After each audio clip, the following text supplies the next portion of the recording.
3 tahun yang lalu aku meninggalkan kampung halamanku dan pindah ke kota kecil yang memiliki kepercayaan tahayul yang sangat kuat. Rumah tempat aku pindah sangat besar. Kami merupakan keluarga besar yang terdiri dari aku, kakak laki-lakiku, adik perempuanku, orang tuaku, dan kakek nenekku. Ibu dari nenekku merupakan seorang yang pintar, atau yang biasa disebut dengan dukun. Jadi nenekku juga memiliki sedikit kepintaran. Rumah yang kami tempati tersebut adalah bangunan yang sangat kuno, namun masih terlihat kokoh. Terdapat perabot-perabot dan hiasan yang kuno dan misterius. Saat pertama kali melihatnya, aku merasa sangat merinding. Kami tidak terlalu memikirkannya sampai penampakan dimulai. Semuanya berawal setelah salah satu kucing yang aku miliki mati. Tetangga yang percaya tahayul meracuninya karena dia memiliki coreng hitam yang unik. Aku mulai merasa seperti sedang diamati di kamarku sendiri. Aku bahkan memasang tirai untuk mencoba dan mendapatkan lebih banyak privasi, tetapi tidak terselesaikan dan bahkan memburuk. Setiap kali lampu kumatikan, siluet muncul sekilas di sudut dan setiap kali waktu aku mendengar suara seperti paku yang mengetuk furnitur kayu. Hal yang lebih buruk terjadi di kamar mandi. Setiap kali aku mandi, aku bisa melihat melalui pintu kamar mandi bayangan seorang pria berjalan dari satu sisi ke sisi lain. Seringkali saat sore hari, aku melihat bayangan seorang wanita berjalan mengelilingi ruang tamu. Awalnya, aku kira hanya aku yang melihat hal-hal tersebut. Rupanya kami sekeluarga juga terkadang merasakan aura-aura negatif tersebut.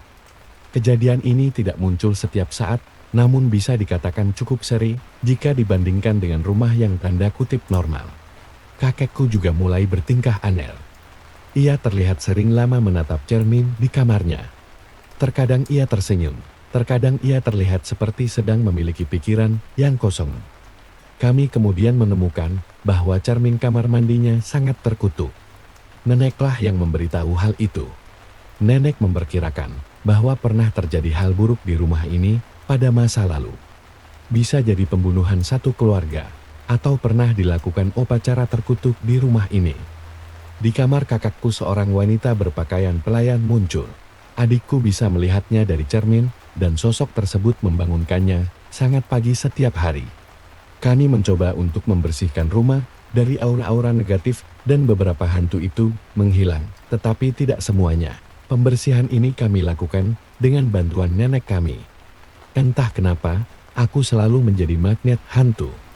Mungkin karena aku memiliki aura keturunan dari nenek buyutku, atau alasan lainnya, aku tidak pernah tahu. Jadi sekarang ada seorang pria di tangga. Seringkali kita merasa hawa dingin saat ingin naik atau turun tangga. Selain itu, juga ada kebocoran tepat di atas dan air jatuh di sekitar tempatnya, seolah-olah ada orang di sana.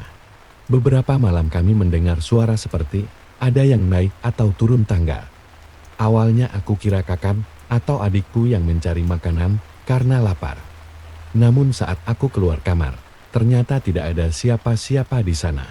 Kemudian ayah membawa pulang sofa kulit antik dari suatu toko di seberang komplek.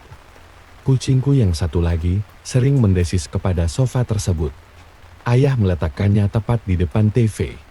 Saat itulah kami mulai melihat siluet seorang pria yang duduk di sofa, dan terkadang terlihat seolah-olah ada seseorang di sana. Aku bahkan bingung membedakannya dengan kakek. Rumah ini terasa berat dan sangat melelahkan berada di sini. Ada kebocoran air, gas, listrik, dan gangguan lainnya. Apapun yang kita lakukan, kita tidak bisa mengendalikannya. Ini sangatlah berantakan. Beberapa bulan kemudian, kami akhirnya pindah dan telah mempertimbangkan untuk melakukan pemanggilan arwah sebelum pergi hanya untuk mengucapkan selamat tinggal kepada sosok siapapun yang ada di sana. Dengan harapan bahwa mereka tidak akan mengikuti kami.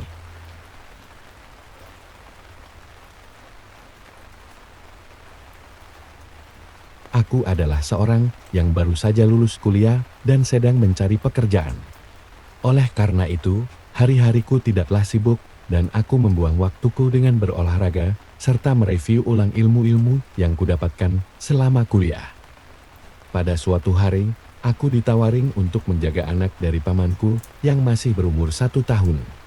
Om dan tanteku keduanya sedang memiliki pekerjaan yang mengharuskan mereka untuk berangkat pagi dan pulang malam. Oleh karena itu, mereka mencari seseorang yang dapat menjaga bayi mereka seharian. Kurang lebih mereka akan kembali kepada rutinitas biasa selama 1 bulan. Jadi, karena aku masih belum bekerja, aku diminta untuk menjaga bayi mereka selama 1 bulan. Aku mengira bahwa daripada di rumah tidak ngapa-ngapain, mending aku mengiyakan permintaan mereka dengan harapan bahwa aku mendapatkan pengalaman baru. Apalagi aku sangat suka kepada anak kecil, jadi dengan senang hati aku menerima permintaan mereka. 1-2 hari pertama berjalan dengan normal.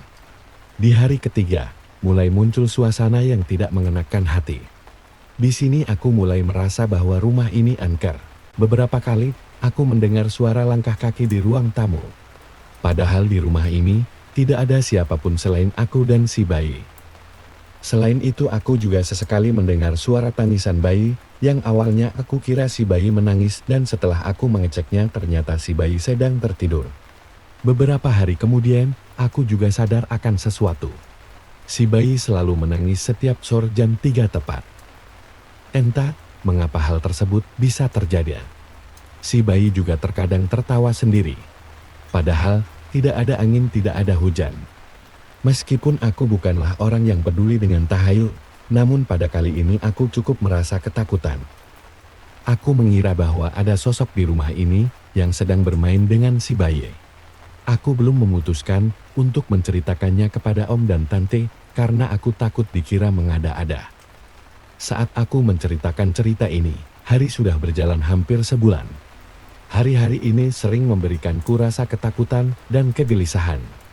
Aku selalu menginginkan bahwa kewajibanku ini segera berakhir. Tapi tenang saja, meskipun aku takut, aku tetap memenuhi tanggung jawabku merawat si bayi. Hanya saja keseharianku jadi dipenuhi oleh kegelisahan. Menurut kalian, apa yang harus aku lakukan? Apakah aku perlu memberitahu om dan tante?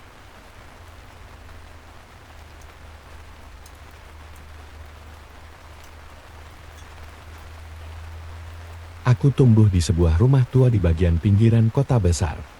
Rumah itu berusia hampir atau lebih dari 100 tahun dan orang tuaku akhirnya menjualnya sekitar 2 tahun yang lalu.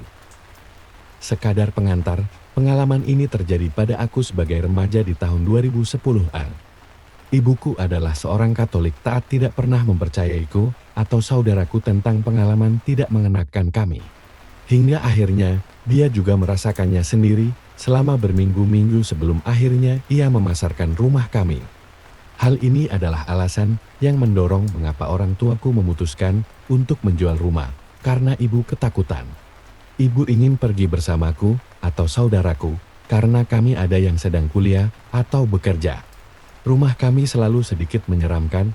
Teman-teman masa kecilku masih memberitahuku sampai sekarang bahwa mereka tidak suka menginap di rumahku karena mereka akan terjaga sepanjang malam dengan perasaan tidak nyaman. Beberapa dari mereka juga mengatakan kepadaku bahwa mereka tidak percaya pada hantu hingga mereka menginap di rumahku dan membuat mereka menjadi percaya. Tidak ada dari mereka yang pernah memiliki pengalaman langsung di rumahku, tetapi mengatakan kepadaku bahwa ada perasaan yang mengganggu. Mereka merasa seperti seseorang memperhatikan mereka dan mereka tidak pernah bisa mencoba untuk masa bodoh. Semua saudaraku selalu berpendapat bahwa rumah kami berhantu, tetapi setiap kali kami mencoba membicarakannya dengan orang tua kami, ibu akan mengelak dan menyatakan bahwa hantu tidak ada dan kami membiarkan imajinasi kami menjadi liar. Salah satu kontop adalah ketika suatu kali kami berdua duduk di meja dapur dan tiba-tiba semua piring di lemari mulai berderak. Saya sudah terbiasa dengan kejadian ini karena selalu terjadi pada malam hari dan merupakan salah satu bukti yang aku coba tunjukkan kepada ibu tentang bagaimana rumah ini berhantu. Ibu selalu tidur setiap jam 9 malam sehingga tidak pernah mengalaminya dan ketika ia masih bangun, dia terkejut bahwa hal itu terjadi dan mencoba untuk melihat-lihat apa yang menyebabkannya dan akhirnya hanya memutuskan bahwa itu adalah tikus yang sedang berjalan di sempitan lemari. Pengalamanku yang paling membekas terjadi ketika aku berusia 14 tahun dan di tempat tidur. Aku sedang membaca buku di HP dan membiarkan pintunya sedikit membuka, karena pintunya sudah sangat tua dan sering macet tertutup sampai beberapa kali. Sehingga aku belajar untuk tidak pernah menutupnya penuh. Beberapa kali kejadian pintunya tertutup macet hingga seseorang di sisi lain mendobraknya untuk mengeluarkanku. Hal ini menjadi aturan bahwa aku tidak dapat sepenuhnya menutup pintu dan untuk berjaga-jaga apabila ada kebakaran atau keadaan darurat apapun yang memerlukan aku untuk melarikan diri. Suatu ketika aku sedang melihat HP menghadap ke dinding, sekitar jam 11 malam dan aku berbalik untuk menghadap ke seluruh kamar dan aku melihat seseorang berdiri di kamar di dekat meja rias. Menjadi seorang kakak perempuan, aku langsung berpikir bahwa adik perempuanku yang menyebalkan dan menyelinap ke kamarku untuk mencuri barang-barangku. Aku memanggilnya dan menyuruhnya keluar dari kamar. Karena suara rumah yang sangat tua sangat mudah terdengar dan pada saat itu, kamar kami bersebelahan. Dia balas berteriak dari kamarnya bahwa dia tidak tahu apa yang aku bicarakan dan dia masih mengerjakan PR di kamarnya. Tepat setelah itu, tiba-tiba sosok orang itu mulai berjalan ke arahku dan aku tidak bisa bergerak atau mengatakan apa-apa. Perasaan teror masih saya ingat sampai hari ini. Aku tidak dapat melihat fitur apapun pada orang tersebut karena terjadi begitu cepat sehingga aku bahkan tidak berpikir untuk menyalakan lampu. Tepat sebelum hantu itu bisa mendekatiku, kedua kucing kami mendorong pintu dan melompat ke tempat tidurku dengan rasa ketakutan. Perilaku kucing ini sangat tidak masuk akal karena tempat tidur dan kotak kotoran mereka ada di lantai bawah dan di sanalah mereka lebih suka nongkrong. Kucingku menakuti sosok ini dan begitu dia pergi, mereka berlari keluar dan kembali menuruni tangga. Aku ingat mati rasa karena syok kemudian meyakinkan diri sendiri bahwa aku mengada-ada atau bahwa aku sudah tidur dan mengalami mimpi buruk. Aku tidak memberitahu siapapun tentang apa yang terjadi sampai keesokan paginya di meja sarapan. Aku bertanya kepada kakakku apakah ia ada di kamarku tadi malam. Ia pun bingung mengapa aku menanyakan hal tersebut. Aku memberitahu dia tentang apa yang terjadi pada malam sebelumnya. Ayah mendengarkan sambil makan sarapan mengatakan bahwa dia berada di garasi melakukan beberapa pekerjaan larut malam dan menyatakan bahwa kucing-kucing kami mulai menjadi gila dan tidak berhenti mengeong padanya. Sampai dia bangun dan membuka pintu ruang bawah tanah untuk membiarkan mereka keluar. Ayah sangat bingung dengan perilaku mereka.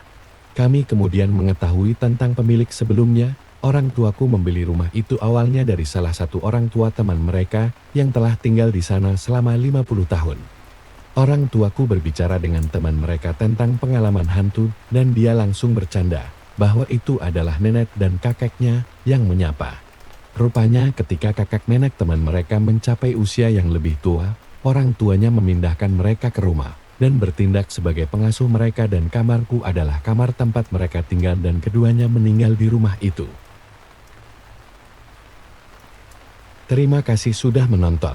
Coba kalian komen di bawah pengalaman kalian di rumah yang berhantu.